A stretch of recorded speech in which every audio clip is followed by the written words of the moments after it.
Բարգավաճ Հայաստան կուսակցության նախագահ Գագիկ Ծառուկյանի հանդիպումը թիմակիցների հետ է։ Սեղանին առաջարկ Հայաստանին նախընտրական ծրագիրն է։ Այն նոր տրամաբանությամբ եւ տարբերվող ձևաչափով են կազմել։ Առաջարկները ստացել են Հայաստանի տարբեր մարզերի բնակիչներից։ Դրանք գույքագրել ու խմբագրել են առաջատար ճանապարհ անցած մասնագետները։ Գագիկ Ծառուկյանը, որն այս ընթացքում շրջում է բազմաթիվ գյուղերով, նկատել է մարդիկ հիասթափված են, կոտրված, բայց բոլոր խնդիրներն էլ կարճ ժամանակում կլուծվեն, եթե հնարավորություն տրվի։ Գագիկ Ծառուկյանը նախ դիմում է թիմակիցներին։ Մենք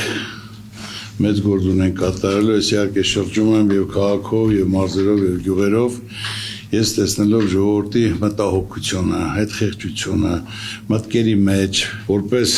ազգային ժողովի պատգամավորների տեխնացու դուք մեծ աշխատանք ունեք կատարել, ոչ թե կաբինետներում նստելով, սպասելով, ինչ կբերենք անեն, այլ առողջ իրիկուն դուք պարտավոր եք տարբեր ոլորտներում շփվելու մարդկանց հետ, ոչ թե դուք ասեք, այլ պետք է լսեք հիմնական խնդիրը, խնդրեմը։ Այսօր իրոք խնդիրները շատ են։ Որոշ բաներ կա, որ պետք է մենք ավելացնենք ծրագրերի մեջ։ Քանի ոլորտ կա 18-20 ոլորտ, որ այդ ոլորտի ցանկացած մարդը իր ուզածը ուրեմն պայման լինի, հնարավորություն լինի աշխատելու, ապրելու, նրանք պարտավոր է լսելու խնդիրը, խնդրեմը եւ մենք դա լուծումներ առաջարկենք։ Խնդիրները բազմաթիվ են ոչ միայն գյուղերում, այլև մայրաքաղաքում ժողովրդին բազմաթիվ գեղեցիկ խոստումներ են տրվել, բայց այդպես էլ մնացել օդում։ Վառ օրինակներից մեկը մետրոյի նոր կայարանի բացմանն էր վերաբերում։ Մարդիկ այդպես էլ այն չտեսան, փոխարենը հարկային բեռն ավելացավ։ Երևանի մասով նայեք 8 տարի ինչ որ խոստացել են ոչ մի բան չարվի, ոչ մի հատ նոր ճանապարհ, ոչ մի հատ նոր տունել է կառուցվել, ոչ մոստա կառուցվել, պրոբկաները գալիս է ժամերով արդեն կայանը դու պատկերացա, եթե ոչ բան չարվի, այսինքն 2 տարի հետո ոտքով գավելի շուտ կազես, կանցնե մեքենայով գնաց։ Ասում են ինչ որ հեսա մետրոյի կայաններ պետք է բացեն 1-2, ես իմ ինչ շենքեր պետք է կառուցեն, օդը մաքրեն, ինչ անեն, բայց նայելով հանձրևա գալի ամբողջ ճանապարհները փակ, ոչ մի մետրո, ոչ մի բան։ Ու միայն գույքահարկ ավելացնել, այսօր նայելով որ մարդիկ հոշակառու են, որոնք եղել են բարեխիղճ աշխատող, ծառայող, դասախոս, բժիշկ, գիտնական, աշխատող, կառուցող ու այսօր գույքահարկներ ավելացել են, այսինքն մարդուն առաջարկում են, որ դուք ուտաները ծախի գնա, ադրբեջանցիները 300,000 պետք է կան, ստեղ գնեն մնա, ուրիշ երկրներում նայելով ոնց է զարգանում 8 տարվա մեջ 8 հատ քաղաք են կառուցում։ Մեր մոտ 8 տարվա մեջ մի հատ մետրոյի կայան չի կառուցվել, մանավանդ հիմա բյուջեներ այնքան ավելացել Երևանի, 58-60 միլիարդ, որը կազմում մոտ մի 150 միլիոն դոլար, որը կարող ճիշտ նպատակային օգտագործել ամեն տարի մի 50 միլիոնը տեղադրել ինչ-որ բարելավման համար։ Բարգավաճ Հայաստան կուսակցությունը ընտրությանը մասնակցում է առաջարկ Հայաստանին ծրագրով։ Այն բաղկացած է 10 կետից, որոնք ներառում են երկրի բոլոր բնագավառները, անվտանգությունից մինչև տնտեսություն, սպորտ եւ ոչ միայն։ Ոչ մի հարց ու խնդիր ծրագրից դուրս չի մնացել, իսկ դրույթները դեռ ավելանալու են։ Առաջարկ Հայաստանի ծրագիրը, որ հիմնական մոտեցումն ու սկզբունքը փոխել ենք, ոչ թե մենք պետք է լուրջ դեմքերով նստեն ծրագիր կազմեն, այլ հակառակը պետք է մարդուն հարցնեն, ոնց որ մենք ուսանողներին հարցեցինք, հարցում արեցինք, որն է իրենց խնդիրը, խնդրեմը, թե սովորելու համար, թե աշխատելու համար մարդիկ գրեցին։ Նույնն էլ տարբեր ոլորտի, ասենք սկսած աշխատողից, ծառայողից, փոքր ու միջին բիզնեսից, գյուղացուց, բոլորն լավ գիտեն իրենց խնդիրն ու խնդրեմը որն է, որ դրան հարկավոր լուծում տալ եւ մարդիկ կարողանան բարեխիղճ կերպով աշխատել, բարեկեցիկ իրենց տունը պահեն։ Մարդիկ ուրիշ բան չեն ուզում։ Դրա համար մարդիկ ոչ թե ամպագորգոր հերթացուցիցի դեմ նստած կամ խմբով հավաքվելու խոսքը, խնդրեմ թող գնան ժողովրդի մեջ մտնեն, այլ ոչ թե ստուգեն ով է եկե, ով չի եկե, այս որ կուսակցությունից, այլ լազեք մարդկանց հետ մաքուր խոսեն, հասկանան, մարդկանց վիճակը որն է։ Որոշ օրենքներ պետք է փոխվեն, ԲՀԿ առաջնորդը անարդար է համարում, որ տաքսու եւ մյուս վարորդներին հավասարաչափ բալեր են տրվում։ Օրվա ապրուստը տաքսի վարելով վաստակող մարդկանց պետք է ավելի մեծ հնարավորություն տրվի։ Առաջնահերթ լուծում է պահանջում նաեւ վարորդական իրավունքների խնդիրը։ Վարորդական իրավունքների խնդիրը, որ ոչ մեկը դաժե մարդը չի գիտի, որ ինքը արդեն դատված է,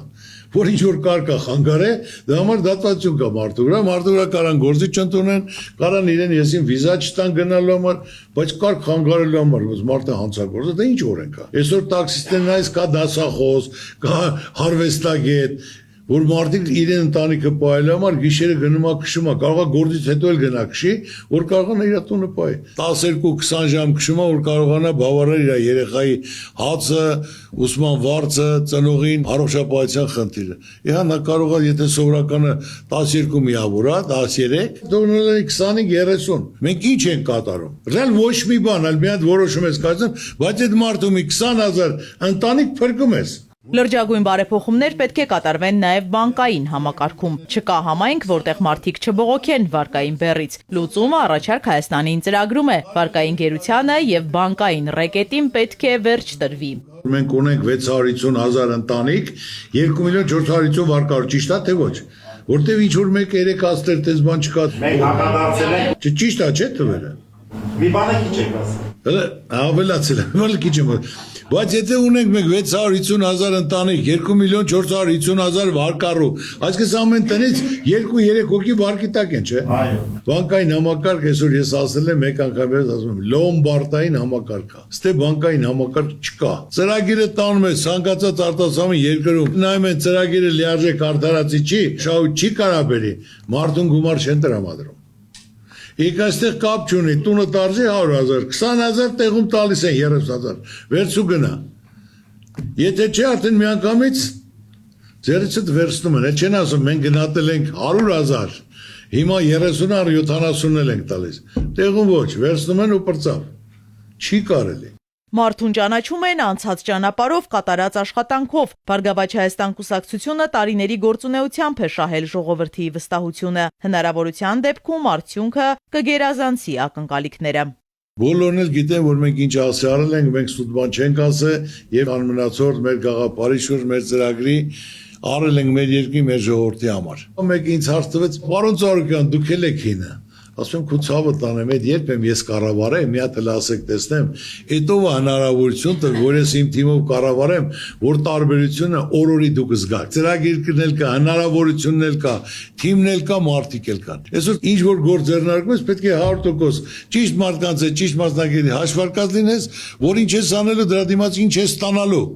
որ ասեմ անմիջապես 3 ամսվա ընթացքում բոլորի կյանքը կփոխվի։ Հայաստանը զբոսաշրջային հսկայական ներուժ ունի, որը սակայն լիարժեք չի իրացվում, նշում է Գագիկ Ծառուկյանը։ Միջազգային գործընկերոջ հետ հանդիպումից մի դրվագ է պատմում։ Մոտ օրերս ինձ մոտ եկել էին իմ գործընկերները, հյուրանոցի Կեմպինսկի ներկայացուցիչ տնօրենը, որը Վրաստանից էր եկել, ուզում էր Հայաստանում շրջեր։ Կազմակերպեցի գնաց լրիվ նայեց եկավ, ասեց ձեր տուրիստական այդ ամեն ինչը ավելի հզոր է, մի քանի անգամ քաստի Վրաստանինը, բայց դու լիարժեք չեք կարող ճիշտ օգտագործեք։ Տուրիզմը դա ոսկու հանք է։ Եթե հիմա 20 միլիոն տուրիստ գա, 5,000-ով որ ծախսի, մերկման ինչքան է կազմում։ 100 միլիարդ։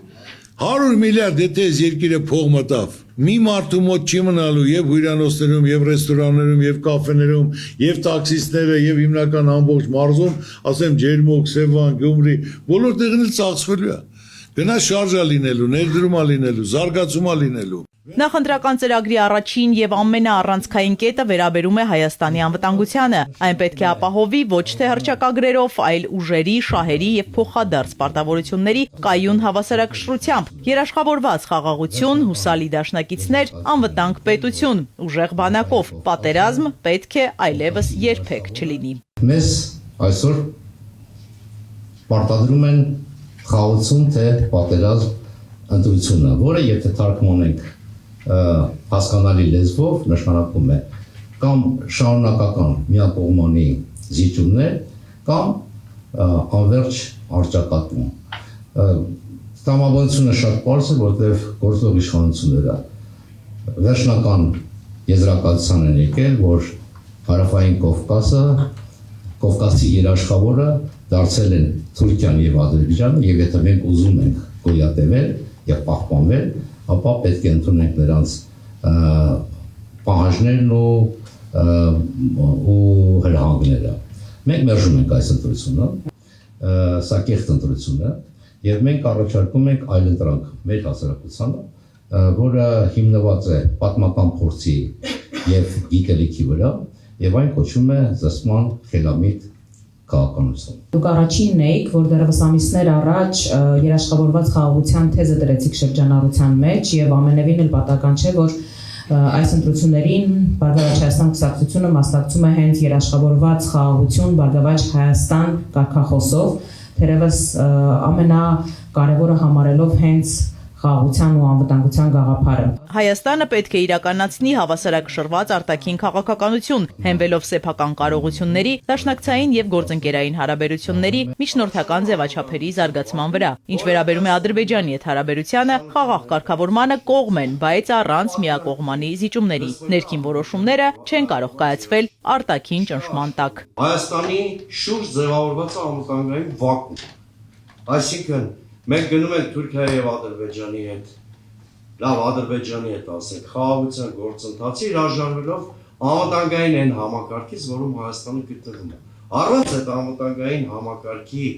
ապահովական բարձիկների մենք ուղղակի վերածվելու ենք ադրբեջանական ենթապետության դեպքում, որտեղ վերանում է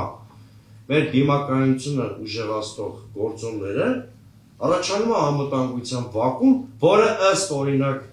իշխանության ներկայացուցիչներից մեկի պատրանքի լսվելու Ադրբեջանի տված երաշխիքներով։ Չկա աշխարհում որևէ դեպք, երբ հաղթող եւ ագրեսիվ օրակարգ ունեցող, մաքսիմալիստական կրկնումներ ունեցող որևէ երկիր երաշխիք է տալիս իր զոհին։ Հաջորդ առաջարկը մեր քաղաքացիներին մրցունակ տնտեսություն ու բարենպաստ հարկային միջավայրն է։ Մարդկանց կյանքի որակը բարելավելու համար մեծ ներդրումներ են պետք, հավակնոտ մեգանախագծեր, ասում է Միքայել Մելքումյանը։ Հիսուս Քրիստոսի ուրեմն արձանի մասին շատ չեմ խոսի, որովհետև արդեն այդ հաշվարկները ինքը ներկայացնում միլիարդավոր դոլարներ եւ մի բանի մասին մենք պետք է մտածենք, երևի ի վերջո պետք է խոսենք, դա նոր ատոմակայանի կառուցումն է, դա էլ է մեգանախագիծ, որովհետև այսօր 26 թիվն է, եթե մենք այսօր չցենք կառուցել, 36 թվին մեր ատոմակայանը կանոնելու է, այդտեղ չկա, իրան կանգնացնելու են եւ 10 տարի է տևում կառուցումը, իսկ կառավարությունը իր ծրագրում գրել է ՀՊ-ն, որ 27 թվին նոր հələ պետք է որոշի մոդուլային թե Ռոսատոմի բանը, ատոմակայանը, այդ պարագայում ինքը ուշանալու է, չգիտեմ, դա միտումնավոր է թե միտումնավոր չի, եւ մենք պետք է ուրեմն ատոմակայանի 5-6 միլիարդ դոլարի ներդրում ապահանջելու, 5-6 միլիարդ դոլարի եւ 10,000 մարդ նվազագույնը տեղ աշխատանք։ Այս խոշոր մեգանախագծերը, որոնք որ 2-3-4 տարում պետք է մտնեն, մեծ փող է բերում Հայաստան եւ իրավիճակը փոխում է իօգուտ խնայողությունների, հետո դրա շուրջը սպասարկվում է փոքր միջին բիզնեսը։ Առաջարկ Հայաստանի ծրագրում առանձնակի կարևորություն ունի գյուղատնտեսության ոլորտը։ Գյուղը պետք է լինի ոչ թե գոյատևման, այլև բարեկեցիկ ապրելու եւ եկամուտ վաստակելու աղբյուր։ Շփումների մեջ լինելով գյուղացիների հետ մենք առանձնացրել ենք հետեւյալ առաջարկները։ Վերաբացել գյուղատնտեսության նախարարությունը, որը գրեթե բոլոր համայնքներում այս հարցը բարձրացվում է հանդիպումների ժամանակ։ Մարզերում ստեղծել պայմաններ, որպեսզի գյուղացին կլոր տարին վաճառի մթերքը շահավետորեն ունենալով ապահոված շուկաներ եւ գյուղմթերքի ժամանակակից ընդունման ու մթերման կայաններ, փաթեթավորման, սառնարանային եւ պայստային ենթակառուցվածքներով։ Այստեղ գյուղացիները հաճախ են մատնանշում Վարդենիսում կառուցված սառնարանային տնտեսության օրինակը։ Գյուղատնտեսական վարկերի տոկոսադրույքը առաջիկա 5 տարիների ընթացքում չպետք է գերազանցի 2.5%, որն ամբողջությամբ պետք է սուբսիդավորվի պետության կողմից վերջն արդյունքում սահմանելով գյուղացիական տնտեսությունների համար 0% տոկոսադրույքով։ Երևան խելացի ու մատչելի մայրաքաղաք Մանուկ Սուքասյանը լուրջ խնդիրներ է տեսնում տեղական ինքնակառավարման համակարգում։ Ասում է, գործ ունենք կոռուպցիոն ռիսկերի հետ։ Առաջարկվող լուծումները կկարողանան էապես բարելավել մայրաքաղաքի կառավարման որակը։ Առաջնային նպատակներն ու քայլերն են։ Առաջինը՝ Երևանը դարձնել ժամանակակից տեխնոլոգիաներով կառավարվող խելացի քաղաք։ Երկրորդը՝ օդի մաքրությունը եւ կանաչ գոտիների ավելացումը պետք է դարձնել ռազմավարական նպատակ։ Երրորդը՝ ապահովել արժանապատիվ ու մատչելի քաղաքային տրանսպորտ։ Չորրորդը՝ Երևանի ու Արվարձանների թափոնների վերամշակման համալիրի կառուցում։ Հինգերորդը՝ համայնքի ու մասնավորի համատեղ ֆինանսական միջոցներով վերգետնյա եւ ստորգետնյա ավտոկայանատեղիների կառուցում, այսինքն սա գլխավոր բալասաններից մեկն է, որով հնարավոր է լուծում տալ այս խցանումների, որ քաղաքում ամեն օր տեղի ունենում։ Նախընտրական ծրագրի կարևոր կետերից մեկը վերաբերում է երկրի հյուսիսային դարպասին Գյումրիին։ Զարգացման միանգամից 7 նախագիծ է ներկայացված։ Թիվը դեռ կավելանա։ Գյումրու խնդիրները համապետական նշանակության են, ասում է Մարտուն Գրիգորյանը։ Դրանք չպետք է թողնել համայնքի ու գյումրեցու ուսերին։ Պետության աջակցությունն է անհրաժեշտ։ Ներկայիս իշխանությունը ծախողելով Գյումրիում ընդրությունները, չունենալով Գյումրիում իշխանություն, ամեն ինչ արվում է, որպեսզի քաղաքը կոլապսի ենթարկվի։ Բնականաբար այստեղ քաղաքական նպատակներից ելնելով է ամեն ինչ արվում, որի արդյունքում տուժում է միայն գյումրեցին եւ Գյումրին։ Ես համոզված եմ, որ մեր իշխանության գալու պարագայում նմանատիպ վերաբերմունք քաղաքական նպատակներով համայնքներին չի լինելու եւ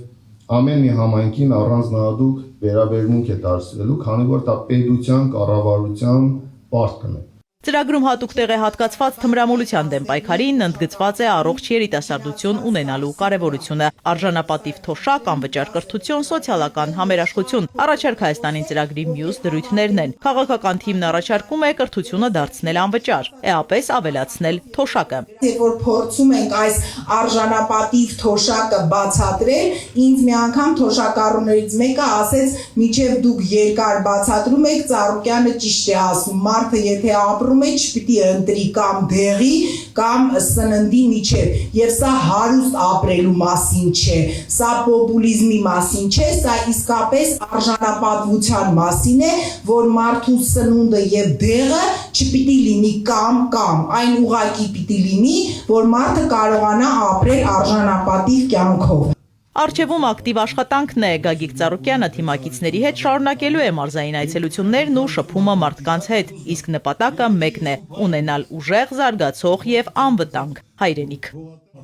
Իզաբելլա Հովհաննիսյան, Ալեքսանդր Կիրոյան, Սիմիկ Մայիլյան։